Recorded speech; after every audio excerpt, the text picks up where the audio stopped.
Cause I'm peeping through visuals, some individuals far from original. I kept it real, never flip my reciprocals. I had to heal and forgive unforgivables. I've been blessed up, I've been broke down. Gotta catch up, gotta shine now. Everybody, you already know who it is. It's your girl Joylee's VIDA. We're back at it again with a TVT. And I'm gonna get straight to the point because I have a lot to cover. So here we go. Last week I talked about reaping what you sow. And that's great and all. But then I thought about what happens once you sowed, meaning once you plant, once you're, planting what you want. What happens in the time that you're waiting for your reaping season? What happens in that time period, in the wait? That's what we're going to call the wait.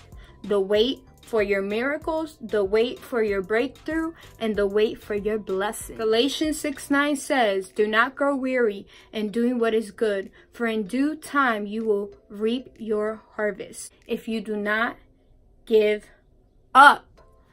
Keywords right there. If you do not give up.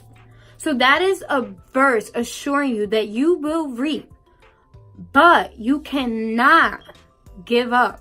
When we are in this waiting time, because we don't know when it's going to happen, because God doesn't give us a date, a time, we don't know when the breakthrough's coming. We don't know when the miracle's coming. We don't know when the blessing is coming. And as humans, we tend to grow short of faith. We start to lack faith. We start to grow tired of waiting. We start to question God. And that's understandable. It's normal. But you cannot give up on the word that God has placed on your life. You know why you can't give up?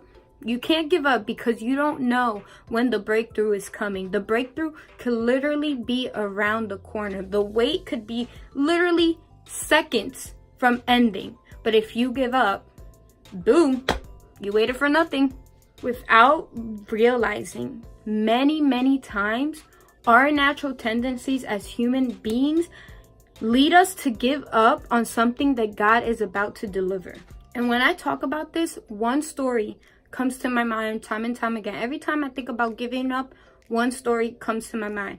And of course, it's a story from the Bible because it's a story that inspired me. And I'm going to tell you the story. And whether you believe the story or not, the story is beneficial. It holds truth.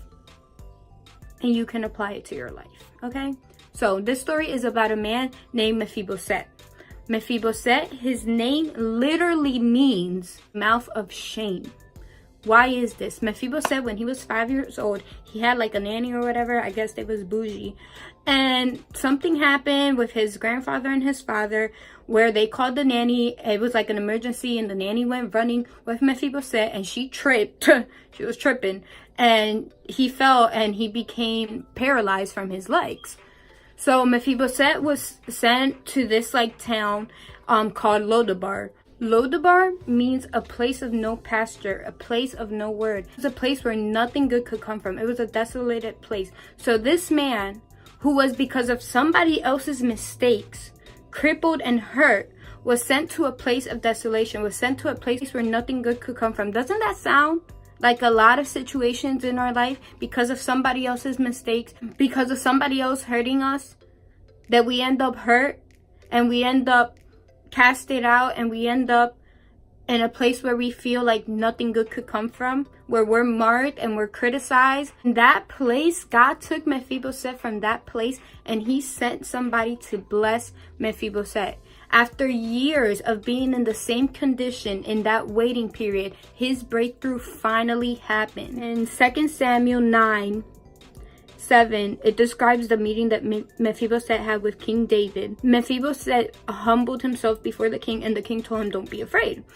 And the king told him, "I surely show you kindness for the sake of your father Jonathan. I will restore to you all the land that belongs to your grandfather Saul, and you will always eat at my table." So that right there comes to show you, no matter who has casted you out, no matter who has marked you, no matter how much time passes, no matter how bad the environment that you are in is, no matter how people see you, no matter your physical limitations, no matter your mental limitation, because of his physical limitation, because of his environment, Mephibosheth also had mental limitations because he thought less of himself. No matter anything, At the end of the day, if you do not give up, the Bible assures you, and we just saw it, that God is going to bless you. He is going to give you back everything that the devil, that the enemy, that people around you have tried to take away. What is very important is that during this time of waiting, you speak life over your situation. Proverbs 18:21 says, "The tongue can bring life or death. Those who love to talk will reap the consequences." It's okay if you love to talk. I love to talk, but I'm gonna reap the consequences of what I'm speaking. That's why I gotta make sure I'm speaking life over my life. I gotta make sure I'm speaking positivity. I gotta make sure that I'm speaking blessings. Remember, you reap what you sow. And the power of life and death is in your tongue. So you better be speaking life during this waiting period. During this waiting period, you also need faith. Now this is key. This is key. Because we all have faith. But sometimes, because of the waiting period, because we become a little bit, desperate and nervous and scared, our faith is shortened. Doesn't mean you lost your faith. Just means you shortened it a little. And let me give you an example of this. In Matthew 14:22 to verses all the way down. Jesus, the man was walking on water. You already know how he is. He likes to, do the most because he's Jesus.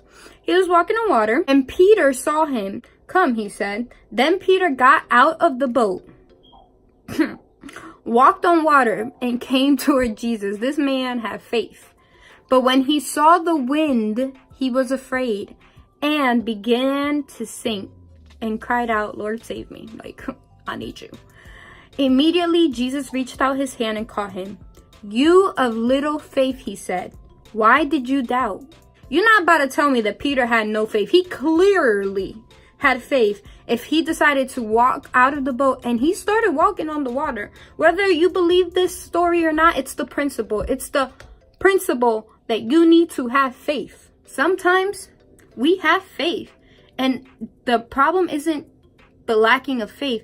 It's when we start to see the wind, when we start to see the condition around us, is when we shorten our faith. Jesus told him, "Man of little faith." He didn't say you didn't have faith. When you go and translate this to the original, what that word little, it means man whose faith was shortened. He had faith, it just didn't last long enough. And don't we do that sometimes in the waiting period? We start to shorten our faith. It's like, the conditions ain't looking that good. You're taking a little too long, sir. And boom, we start to sink, and all that waiting period, boom, it goes to waste because you gave up. So don't lose faith. Keep waiting on God. Don't allow the circumstances around you to make you think that God isn't going to deliver. When you give up on the waiting, you limit God. What do I mean by this? How can God be limited if God is all powerful, all this? No, you can limit God. God is willing and able to do anything he pleases, but he'd rather use you. He gave you the abilities, the purpose, the talent. He wants to use you, but his purpose will always prevail. So if you limit him from using you, he's going to find somebody else, because like I said, he is all powerful and he is able. He just wants to use you. So make sure that while you're waiting for your breakthrough, while you're waiting for your miracle, while you're waiting for your blessings, you do not give up. Be someone who doesn't give up, because you never know when your breakthrough is around the corner. Please have faith. Please keep praying. Please stand firm in what God has spoken over your life. I love you guys. Don't forget to like and subscribe. That was a TVT right there. Boom. I was preaching. Boom. I gotta stop playing because that word was direct. Amen. Don't forget to like and subscribe. I'll see you guys again. I did my hair just for the video.